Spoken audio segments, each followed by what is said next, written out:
Radio 5 Live. Saturday mornings with Danny Baker on 5 Live. Text 81158. Email dawn.reed@bbc.co.uk. Call 0500 909 693. Pretty Sharon is not going to join us in that. We'll be back all week throughout the show. One plus Bill. Thanks, just pick that up. Little hairpiece for him. And I've got a terrific email from last week that we were under discussion. Does anyone have large ornate lighters anymore? Oh, yeah, Italian great big lighters, very popular back in their period. But we've got a great story about that. Let's find out from our friend Sharon and Son. Hello, Sharon. Hello, Dan. How are you? Far too long. Sharon, when I had that other job, you know, the most entertaining show on the radio wasn't needed there. Sharon and I used to talk regularly. Sharon has won Hairdresser of the Year 19 straight years running. Okay. That's really true. And you're calling this morning about things that should normally only happen in a normal wisdom school. Sharon, what's going on? Yeah, I can't believe it. It's a story I've never told you before, so it's even repeat. Thus is the gift that keeps on giving. That is Sharon and Son. Go on. I took the kids to school, and, you know, it's a road that I walk down all, you know, every day. Well, it was a few years ago, because they're not at school anymore. Walking back, kids are going into school, walking back and chatting away with the other mums as you do, because you all congregate and wait for each other and walk back and chit-chat. And this is a road that I walk down every day, and I'm chatting away to my friends, and all of a sudden, bang! Straight into a lamppost. Did you? And when you hit a lamppost, and ask me why, I know in a second, did I fetch your wallet? Yeah, of course.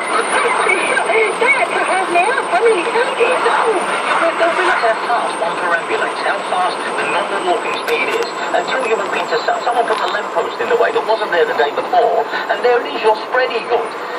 Did you laugh it off, or did you have to go around the corner and say, oh, my head?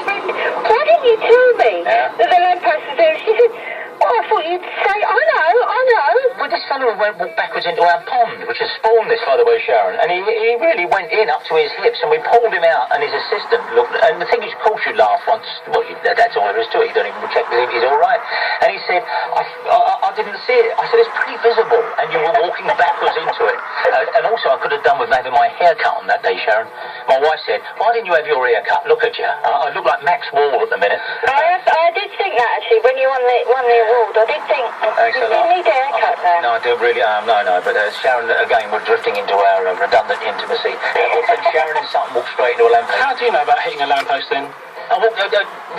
Take a wild guess. Okay. I actually did a little worse than that. I haven't got time, we've got so much to get on with. Coming to you, Mark. Walking to Millwall once. Right. Trundledge Road is a road that leads up towards Millwall football ground. Okay. And I swear they weren't there the previous week. You know those almost cone-shaped concrete boulders? Yes, of course. That you leap over when you're a kid. Yeah. Exactly. Yeah. The ones you do leapfrog over. I've hit a regular lamppost as well. I'll throw a gauntlet down here to the audience and say I've walked into more things than 98% of this audience. And I'm afraid at a groin level, let's put it that way, I hit that, and you try and get some speed. Oh, you don't realise what a gallop. No. Not up at normal walking speed. I hit that. Promise you really can go cross-eyed. And I didn't think that thing about seeing stars and canaries going round your head. Never mind your head, because the pain was centred a little further south than that. You try and get sympathy from the entire crowd going past you, and like you've been in the Walmart here. And they said, didn't you see it? And I said, yeah, of course I see it, because castration was the first thing on my mind when I woke up. Mark, I promise I'm coming right to you. What have you got over there, Alex? Well, the emotional attachments to plants. Is it possible? I don't believe it's possible. Well, we've got a double here, because we've got an emotional attachment to plants and actually being physically attached to plants as well. Okay, go on. Someone calling themselves Incendiary Mag just writes, my girlfriend cried when Skinny the geranium died of frostbite.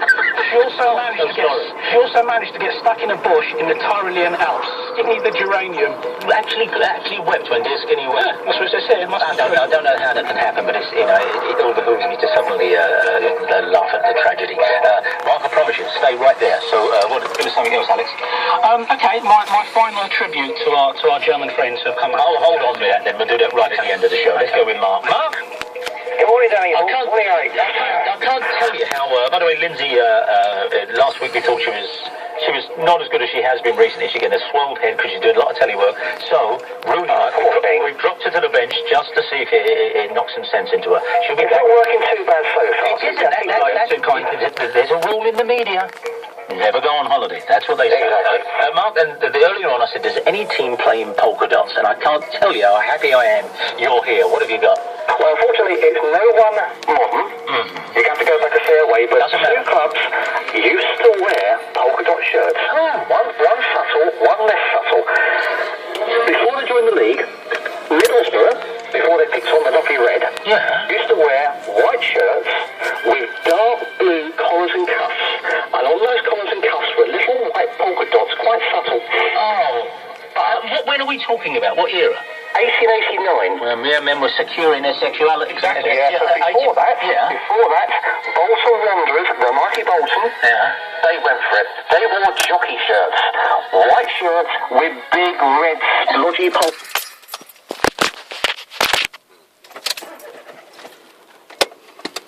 They reintroduced that. Very few. It'd be great if they did like they did in rugby league in Australia, where they have the tribute week, and every club had to pick a classic old shirt and play in it. But the polka dots hasn't been revived, will never be revived, because as my sister... Unfortunately not. There's some lovely old colours from back that day. I mean, Watford used to wear turquoise.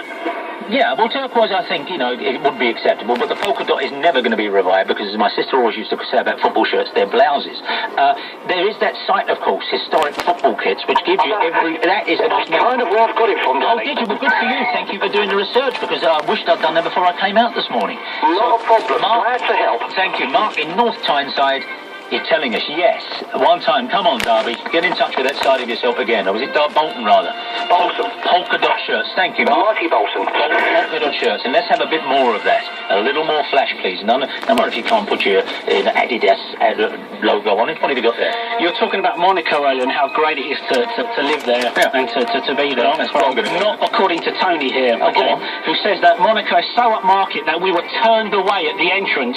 Yeah, Okay. that's as it should be. All It's right. the riffraff out. A friend and I were cycling from London to San Remo. We had a couple of old rallies and our rucksacks tied to the back racks. Yeah. When we arrived at the road into Monaco,